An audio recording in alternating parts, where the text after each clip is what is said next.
Isang hinihinalang magnanakaw ng bangko ay halos makatakas pero biglang nagkagulo. Anong nangyayari? Kamay lang sa kotse, kamay lang sa kotse, kamay lang sa kotse, kamay lang sa kotse. Sir, pakiusap, ano pong nangyayari? Ang twist ay lumabas ng matuklasan ng mga investigador ang pagkakakilanlan ng suspect. Ito ang Inside the Crime mula sa Law and Crime. Ako si Elizabeth Milner.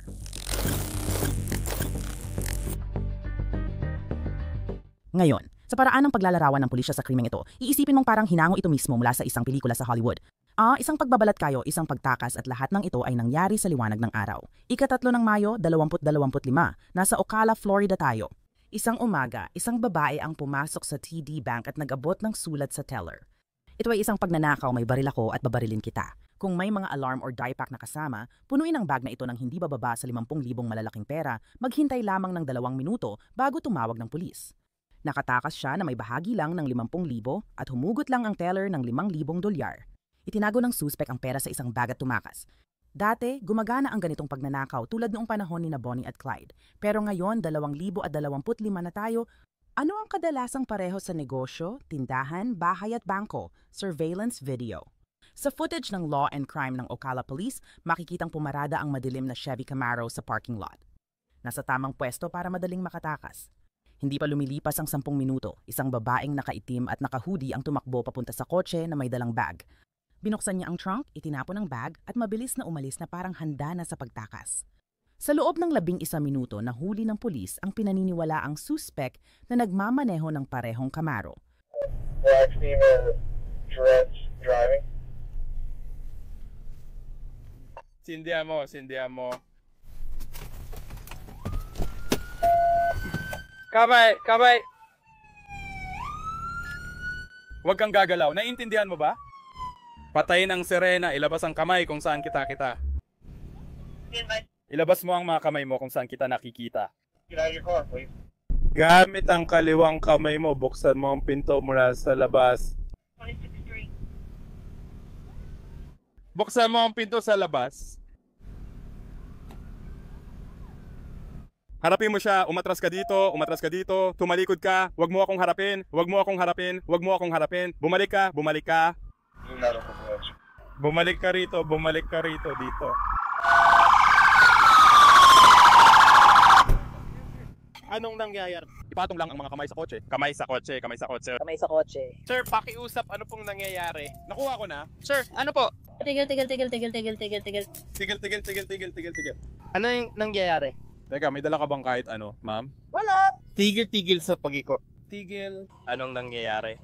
Tigil, lumingon ka, bumalik ka dito. Pwede bang may magsabi sa akin? Sasabihin namin sa'yo, sandali lang, mag-relax ka muna.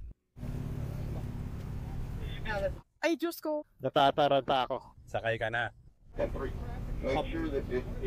Ay, Jesus Cristo. Manatili ka lang dyan. Anong nangyayari? Huminto ka muna sandali. Bigyan mo lang ako ng 1 minuto. Sige. Ano ngayon? Ikaw ba ay nakakulong? Sige. Diyos ko.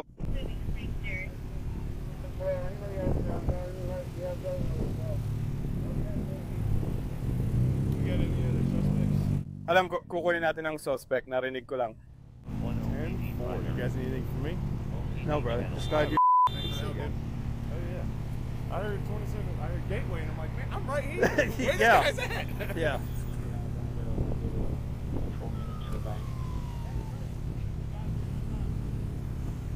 Hey, hold on. Pallet up behind me. Appreciate you coming. Hey, yeah, I was just telling this guy. Listen. Go ahead.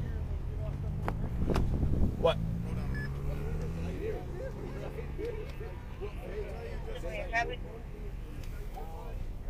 Grab a prescription.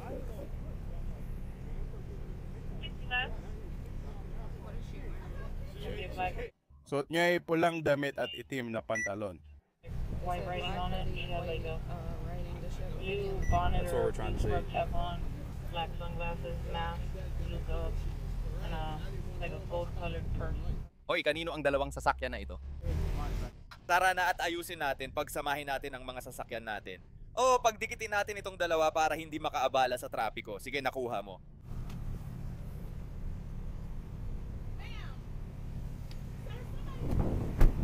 LTW.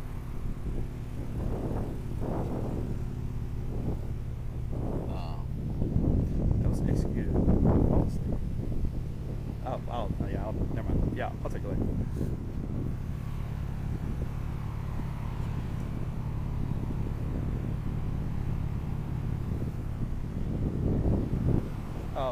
Hey, LT, did you see this? Looks like a black hoodie right here. We do have the suspect. Looks like a black hoodie. Black hoodie. Right there. See the sleeve?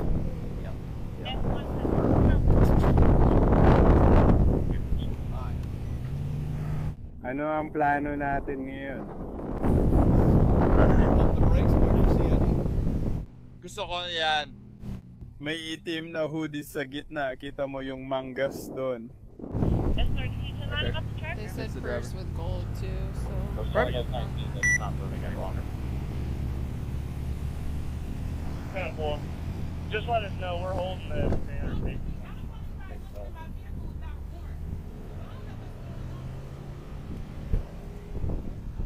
Walang papasok sa sasakyan mo ngayon, ma'am. 32, 19, that's clear. Thank you.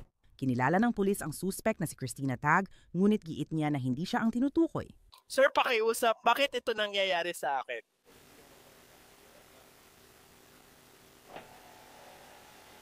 Ma'am? Sir, pwede po ba kitang makausap?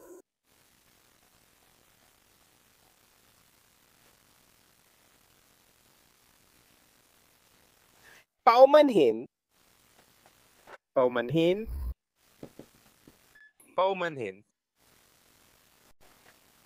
Paumanhin? Paumanhin? Paumanhin? Paparating siya para kumpirmahin na nasa atin nga ang suspect. Paumanhin? Paumanhin? Gino, pakiusap. Ginoo, pakiusap. Ginoo, pakiusap, ma'am, kahit sino po. Pakiusap, kausapin niyo po ako. Nalaman natin na dati nang naglingkod si Christina sa county kung saan siya ngayon, mahigit 10 taon na. Dating deputy sheriff ng Marion County siya, pero hindi na siya nagtatrabaho doon nang mangyari ang pagnanakaw. Sir, pakiusap. Bakit nyo tinitignan loob ng kotse ko dahil lang sa gas drive-off? Anong meron?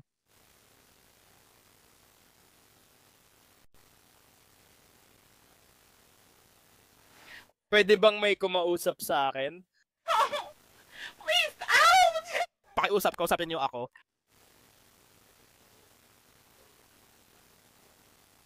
Pakiusap, kausapin nyo ako. May lamay po ako, sir. Sir, pakiusap. May lamay po ako. Sir, pakiusap, ma'am. Kahit sino po, pakiusap. Nakapasok ang mga pulis sa Camaro at nakuha ang itim na hoodie na ginamit umano sa pagnanakaw, pati ang sulat ng panloloob.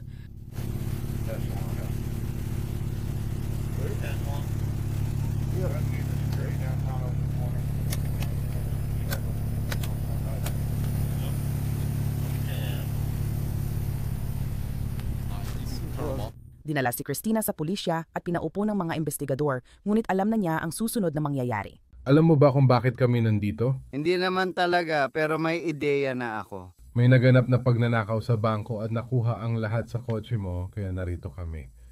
Babasahin ko na ang mga karapatan mo ha. May karapatan kang manahimik at anumang sabihin mo ay maaaring gamitin laban sa'yo sa korte. May karapatan kang kumonsulta at samahan ng abogado habang iniimbestigahan ka. Kung hindi mo kayang kumuha ng abogado, bibigyan ka ng isa na magre-representa sa'yo bago ka tanungin. Kung gusto mo, pwede kang gumamit ng mga karapatang ito anumang oras at tumangging sumagot o magbigay ng pahayag. Opo, sir. Naiintindihan mo ba ang mga karapatang ito? Ipinaliwanag ko na at sabi mo na sa law enforcement ka kaya alam mo na rin ito. Matagal nang lumipas, nakakahiya pa rin. Nakuha kita. Kaya sasabihin ko sa'yo kung ano talaga ang itsura ng araw ko. Pumunta ako kasi kailangan ko pang kumuha ng ibang gamit na babagay sa suot ko o kung ano man. Itong lalaking ito, si Ryan Heron, matagal ko na siyang kilala mula pa nung high school. Nagkagusto siya sa akin dati pero napunta siya sa maling landas. Puti siyang lalaki, kaya inimbitahan niya akong pumunta sa bahay nila, sa bahay ng tatay niya. Isa itong bahay na kulay kayumanggi sa 17th Street ngayon. At dumaan ako doon. At aaminin ko sa'yo, gusto nilang kumuha, gumagamit sila ng droga, gusto nilang kumuha ng kung ano. Hindi ako gumagamit ng droga. Kaya sabi ko, huwag niyo akong sabihan, gawin niyo gusto niyo. Kaya bumalik sila at parang nagwawala sila. Tapos sabi ko, Kailangan ko nang umalis, kailangan kong pumunta sa burol. Pagpasok na ko sa kotse, nakita ko lahat ng gamit, pero laging magulo kotse ko. Pero ang tanging ginawa ko lang dahil suot ko yung damit na ito, na medyo maikli, at alam kong pupunta ako sa tindahan. Di ko alam kung ang pantalon na ito ay galing sa kotse ko or sa labas. Basta sinuot ko lang. Pero hindi makikita ang puwet ko sa store. At hindi ko nga tiningnan kung ano ang laman ng mga yon na meron sila. Kumuha ako ng isang bag. Sige, anong klaseng bag yon? Isa tong pink na Guess na bag. Sige. So Ryan, R-Y-A-N. Paano ko isusulat apelido niya? H-A-R-E-N. H-A-R-E-N. Pwede ba kitang makausap? Pasensya na, anak. Tama ka. Ayaw mo ba talaga ng tubig? Sobrang kinakabahan ako. Ibig kong sabihin, wala akong ganang kumain o kahit ano. Kumakapit siya sa kwento hanggang sa bumalik ang ebidensya laban sa kanya. Paano ka napunta sa bahay niya ngayon? Dahil kaibigan ko siya, palagi ko siyang dinadalaw o kung ano man. Sige din. Sabi ko, dadaan ako doon para makita siya. So, nagme-message ba siya o tumatawag sa'yo? Oo. Well, nag-i-messenger kami. Sige. Oo. Paano? Nung ba? Paano mo siya nakilala ngayon? Nag-text ba siya sa'yo kaninang umaga? Kailan ginawa ang mga plano na to para sa'yo? Sinabihan ko siya na pupunta ako sa bayan. Sabi niya, dumaan ako dahil matagal na kaming di nagkikita. Sabi ko, titigil ako pero hindi kita nakita. Tawag ba sa telepono o text yon? Parang iMessage lang yon. Okay. Oo. At kaninang umaga yon? Ha? Sabi mo, nakatira siya sa isang kayumangging bahay. Oo. Nasa 17 kalye ito, tapat lang ng ballpark. Sige. Katabi lang ng kalsada. Sige, yung malapit sa opisina ng dentista at sa mga usa at... Pand ng mga pato. At yung mga apartment at lahat ng yun. Kaya nakatira siya sa isang kayumangging bahay doon. Alam mo ba ang address? Baka sakali lang. 3 numero ang address nun. Ibig kong sabihin, hindi mahirap mapansin. Kasi kung titingnan mo sa tapat ng dock park, parang iyon lang ang nag-iisang kayumangging bahay doon.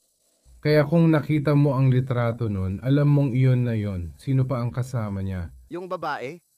Hindi ko alam kasi may problema siya sa droga at kaibigan ko yon. Tinutulungan ko siya nung gusto niyang kumuha ng isang bagay. Hindi ko alam na droga pala yon, pero parang naramdaman ko na kaya hindi ako sumali. Naintindihan kita. Pinakawalan ko siya. Yun ba yung babae na kasama niya? Puti o itim? Itim na babae. Itim na babae, pero ilang taon na siya? Sasabihin ko, sa tingin ko nasa pagitan ng 30 at 40 po. Sige. Sa kwento mo sa akin kung ano ang nangyari nang dumating ka sa bahay niya ngayon. Ano ang nangyari? Pumunta ako doon para sandaling makipagkwentuhan kasi saglit lang ako. Tapos, tinanong niya kung pwede ba kaming ihatid sa isang lugar.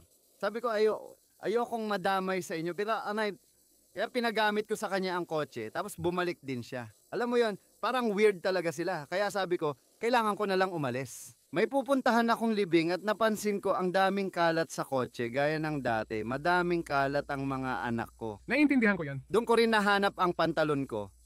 Kaya nakapasok ako sa tindahan nang hindi nagpapakita ng puwet. Sige, hinayaan mo silang kunin ang kamaro mo at umalis. Gaano katagal silang nawala? Hindi naman matagal. Nung bumalik sila, may dala ba silang kahit ano pagpasok? Nasaan ka nun? Nasa labas lang ako nun. Kasi tatay niya yon, alam ng tatay niya na magulo ang buhay niya at sinusubukan ng tatay niya na ituwid siya at ilayo sa gulo. Sige. Kung magdadala siya ng tao sa bahay, alam mong di magugustuhan ng tatay niya. Naintindihan kita, sige. So, nung kinuha nila ang kotse mo at ginawa nila kung ano man yung kailangan nilang gawin, nasaan ka nun? Nakatayo lang ako sa bakuran, nagpapahinga. Nagpapalipas oras lang sila sa bahay. Sige, inaakala ko na katulad mo rin ang karamihan sa mundo, pati na rin ako, na parang lahat ay naging magulo. Lahat naman tayo ay dumadaan sa hirap. Ikaw ba, may pinagdadaanan ka ring mahirap ngayon? Hindi, pwede kong ipakita sa iyo ang bank account ko. May pera ako sa bangko at ilang dolyar sa pitaka ko. Hindi ko kailangan ipakita mo sa akin ang iyong bank account. Oo. Nakatira ako sa gated at maayos na komunidad, Greystone Hills. At may maayos akong sasakyan. Hindi ako nangangailangan ng kahit ano. Sige, malinaw naman na matagal kang nasa law enforcement, okay? Mukha kang totoo at tapat na tao. Ayos lang. Pero siguro magkasundo tayo sa isang bagay. Pareho nating ayaw ng sinungaling, lalo na sa ating mga trabaho. Tama ba? Sa tingin ko, mali ang simula natin. Sinasabi ko to para maintindihan mo. May tracker sa kotse mo. May tracker sa kotse ko. Oo, mula dun sa perang ninanakaw, may tracker. Nasa law enforcement ka. Dapat talagang bantayan sila. Kaya yung tracker na yon ay magpapakita ng eksakto mula sa oras na napunta yung pera sa bag na yon. Sasabihin nito sa akin bawat segundo kung nasaan ito nung huminto. Sige. May video camera at lahat ng kailangan. Alam ko. At sa bangko, yung babae na naglagay ng sulat sa counter. Parehong mga kuko. At alam mo ba kung anong kuko ang wala sa kamay na walang guwantes? Matagal nang wala itong kuko dahil gumagawa ako ng do-it-yourself. Nakuha kita. Pero yun nga ang sinasabi ko. Parang ikaw talaga yung nasa bangko. Hindi ako yon. Ikaw yon? Hindi ako yon. Sige. Pwede ko bang makita ang camera? Hindi na natin pag-uusapan yan. Tinitingnan ko ang mga kuko ko dahil alam kong kailangan ayusin ang mga ito. Nakuha kita. Ikaw pala yung tao, bangko. Gusto kong malaman kung bakit... Hindi ako yon. Pwede ko bang makita ang tinutukoy mo? Titingnan ko kung makukuha ko ito, kukunan ng screenshot at ipapakita sa'yo. Gagawin natin yan pero kailangan mong gawing malinaw. Sige, kasi lalabas dyan sa tracker. Simula nang umalis ka sa bangko, nakita ka na sa camera at alam ko na rin kung saan ka pupunta. Nakuha ko na ang mga oras na yon. Nakuha ko na. Ayos lang, ya. Anong bangko yon? Alam mo, anong bangko? Hindi, tinatanong kita anong bangko yon. Malapit sa bahay na yon. Obvious naman di ba? Alam mo kung anong bangko yon. Hindi ko alam, tinatanong nga kita. Narinig kong sinabi nyo ang campus doon sa usapan na nasa ika-17 kalsada ba yon? Bangko yon, sa kanto ng 17 at 25 kalsada. Sige, kaya dadaan yon diretso at lampas sa bahay niya. Hindi ko sinasabi. Ayaw niya palaging mag-park sa bakuran nila dahil sa ugali ng tatay niya. Madalas ko siyang makita sa bakanting lote sa tapat ng kalsada. Pero sinabi mo sa akin na nandoon ka sa bakuran na yon, kausap siya ng ilang minuto, mga 2 hanggang 3 minuto. Sandali lang naman yon. Sige. Sandali lang yon. At yung tracker na yon, napaka-detalyado ng mga tracker na yon. Ipapakita sa'yo ng tracker yon. Sige, bakit mo ginawa yon? Hindi ko alam kung ano ang ginawa nila pa uwi o kung saan sila pumunta. Nakuha kita. Sige, huwag na tayong maghukay pa ng mas malalim at buo na. Hindi ako yon.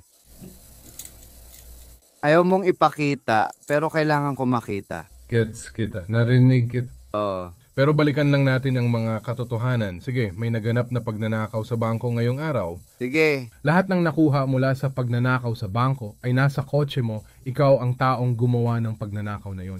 Tugma, pati mga kuko mo ay pareho ng 2 nawawalang kuko. Sige, ipakita mo sa akin. And sinasabi mo, nung bumalik sila at nakausap mo siya sa bakuran ng ilang minuto, tapos umalis ka na.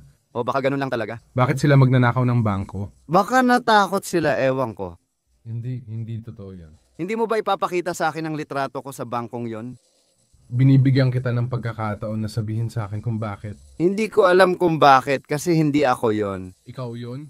Ipakita mo sa akin ang litrato ko. Makinig ka, tuwing iniiwan mo ang sulat gamit ang kamay mong walang guwantes, hindi mo ba naiisip na malalagyan mo ng fingerprints ang sulat? Sige, kunin mo fingerprint ko. Sige, ayos lang. Ibig kong sabihin, hindi ako yon. Sige, lalabas muna ako sandali at babalik din ako. Pwede mo bang ipakita sa akin ang larawan? Kukuha ako ng magandang screenshot. Sige. Sige. Kaya pag-isipan mo muna, babalik ako pagkatapos ng ilang minuto. Sige. At gusto ko talagang maintindihan kung bakit ito nangyari ngayon. Gusto ko ring maintindihan. Pwede mo bang ipakita ang larawan? Pwede ba akong makilala ng babae? Alam mo kung bakit? Hindi ko alam. Gusto kong makita ang sinasabi mo. Kaya malinaw na hindi ito kasing ganda ng actual na video dahil ito ay isang still shot. Pero tama, ayan ang kamay mo. Yung taong yan hindi nga kamuka. Pero pakinggan mo. Pwede ko ba siyang makita? Sige, Grabe naman. Mukhang wala ngang kuko yung taong yon. Meron sila. Tara na, sir. Merong buong video. Tingnan mo kung haba ng mga kuko ko. Nakikita ko yan. Sige, hindi ako nakikipagtalo. Kung ikaw yan, alam kong ikaw yan. Paano mo naman nasabing ako yon? Masasabi ko sa'yo. Mula sa larawang yon. Ayos, ikaw lang ba mag-isa sa kotse nung pinahinto ka ngayon? Pinahinto? Oo. Nung umalis ka sa bangko, sinasabi ng tracker kung naglalakad ka, gaano kabilis at kailan ka umalis. Hindi ka huminto, ang kotse mo hindi huminto mula nung umalis ka sa bangko na yon. Yung tanging beses lang na huminto ay sa stoplight at pagkatapos ikaw... Siguro may naging aberya. Hindi ito aberya. Siguro may naging aberya. Malalagay sa file mo ang ulat na yon. Sige. Hindi ko isasama yan sa file ko, pero ang ibig kong sabihin, Makinig ka, kaya putulin na natin. dadalin mo na ba ako sa kulungan ngayon? 100%, inaaresto mo na ako. Pakiusap po, sir. Makukulong ka ngayon. Pakiusap po, sir. Sigurado akong ikaw ang gumawa nito. Bakit? Lahat ng mga katotohanan?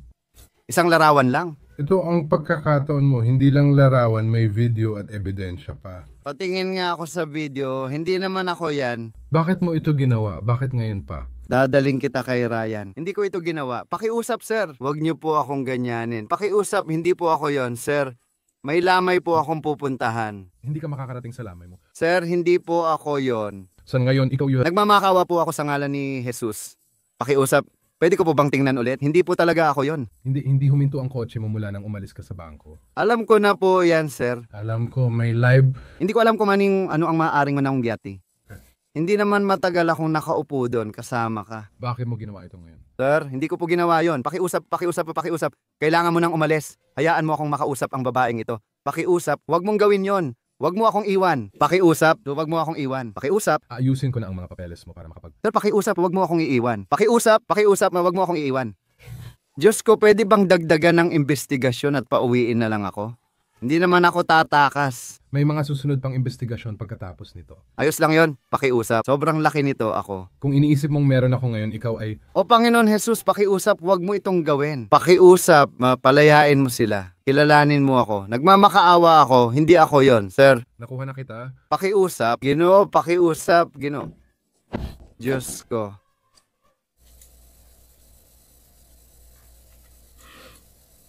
Agad na bumalik sa realidad si Christina. Hindi niya kayang makalusot sa salita lang. Oh, Lord Jesus!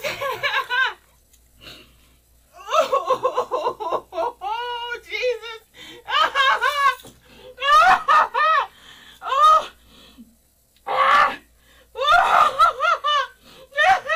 Oh, my period! Oh, my God!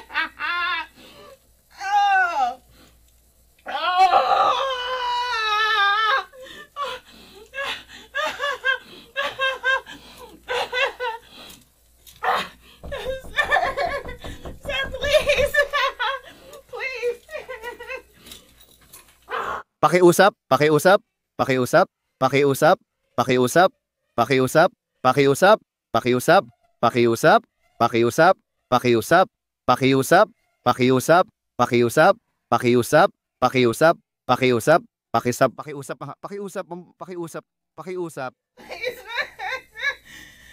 Opo, hindi ako yun. Hindi ako yun.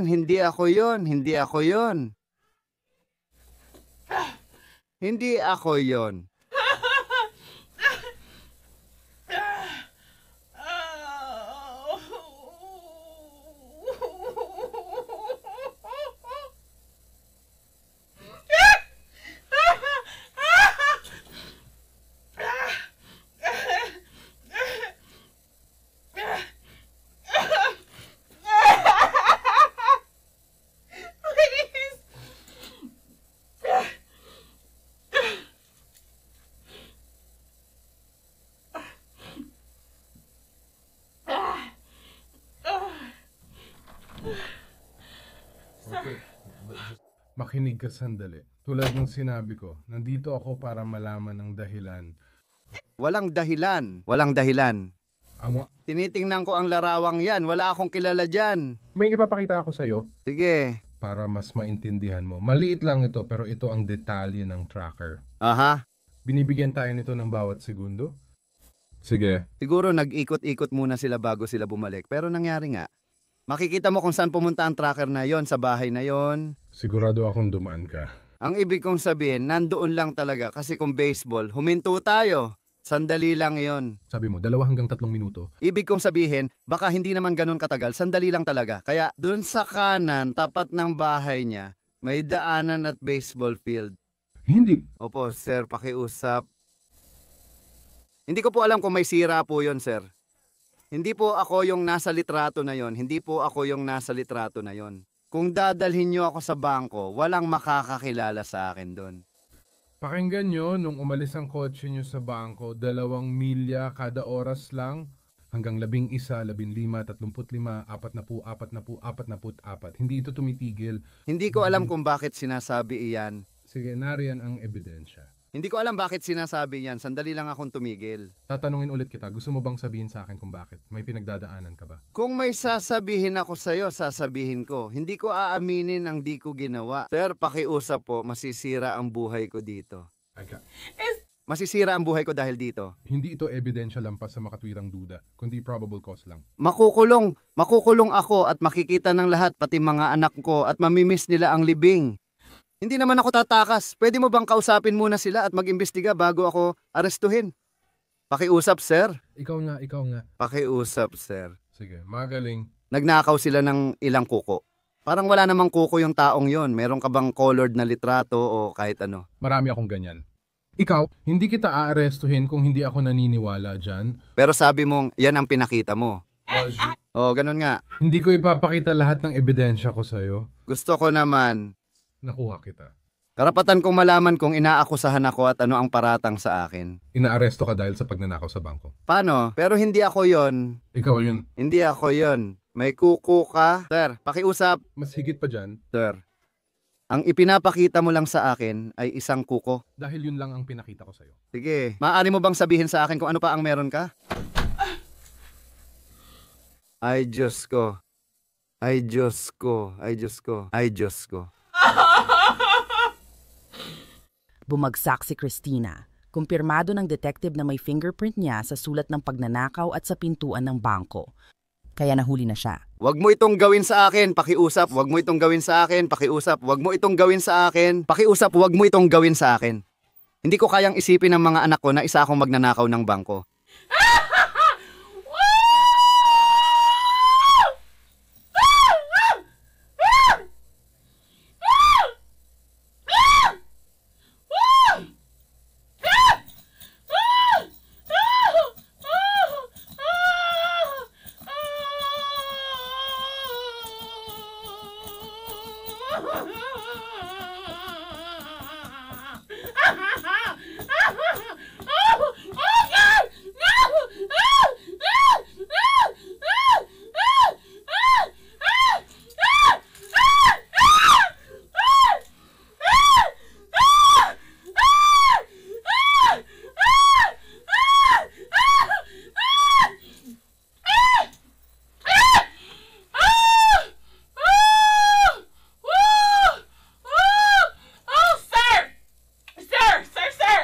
Sir.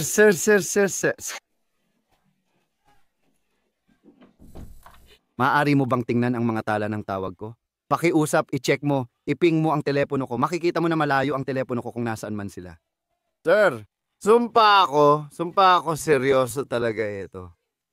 Kaya bakit hindi nyo gagawin ang lahat? Hindi nyo pwedeng basta-basta ikulong ang isang tao para sa isang bagay na hindi naman talaga matibay ang ebidensya. May ebidensya akong nagpapatunay ng aking pagiging inosente. Pwede niyong tingnan ang lokasyon ng telepono ko. Pwede niyong tanungin ng babae, meron ba ako nito? Ako pa rin ba ang parehong tao? Pwede niyong kausapin ng iba pa ang mga pinaghihinalaan. Pwede niyo rin kausapin ng tatay niya. Sabi ng tatay niya, malamang kaya niya itong gawin. Kung ako ang gumawa nito at meron kayong lahat ng ebidensya at iba pa, tatanggapin ko na lang yon. Nababahala ako kasi hindi ko ginagawa to. Ang dami mong pwedeng gawin para patunayan. Ako ang gumawa. At sisirain mo ang buong buhay ko, sisirain mo ang buong buhay ko. Gusto mong gamitin ang ebidensya na akala mo makakapagparatang sa akin, pero mga bagay yon na magpapawalang sala sa akin at ayaw mo man lang tingnan. Akala mo, hindi lang trabaho mo na patunayan na ako'y may sala, trabaho mo ring alisin ako bilang suspect. Kung hindi naman ako. Hindi lang ito isang direksyon. Hindi mo pwedeng sabihin na isa o dalawang bagay lang at siya na, kapag may 5 pang ibang bagay na pwedeng magpatunay na hindi ako yon. Meron ako. Chinek ko na yung mga cellphone ko, hindi magpiping ang mga cellphone ko kahit saan malapit sa kahit anong bangko. Hindi ako makikilala ng babaeng yon, pati boses ko o kahit ano pa. Walang ibig sabihin ng mga fingerprint kapag akin na talaga ang ari-arian. Hindi ko alam kung ano-ano ang ginamit nila. Hindi ko nga alam kung ano-ano ang ginamit nila. Ang daming kalat sa kotse ko. Gaya ng dati, susubukan mong mag-verify kahit papaano. Suriin mo yung mga bagay na makakapagpatunay na inosente ako. Pakiusap, suriin mo yung mga bagay na makakapagpatunay na inosente ako. Dahil kapag kumalat na ito, at kahit mapatunayan pang inosente ako, nandoon pa rin ito. Nandoon pa rin ito, nasa dyaryo pa rin, nandoon pa rin ito. Takpan mo ang sarili mo. Pero, Takpan mo ang sarili mo. hindi mo ginagamit ang ebidensya, napapahiya ako niyan. Bakit mo naman gagawin yon? Oh. Bakit mo naman gagawin yon? Babangon? Bakit hindi mo... Pupunta tayo sa kulungan? Bakit hindi mo ginamit ang ebidensyang magpapatunay na wala akong kasalanan? Bakit ayaw mong ipakilala ako ng babae? Bakit ayaw mong tingnan kung nasaan ang cellphone ko? Noong Mayo 29 inanunsyo ng federal na taga-usig na kinasuhan ng grand jury si Christina sa pagnanakaw sa bangko kahit sinasabi niyang inosente siya. Paulit-ulit sa huli ay umamin siya sa kasalanan. Naghihintay siya ngayon ng hatol at maaring makulong ng maraming taon. Wala pang petsa ng hatol pero ayon sa ulat, si Christina Tagart ay maaring makulong ng hanggang 20 taon. Salamat sa panonood ng Inside the Crime. Ako si Elizabeth Milner.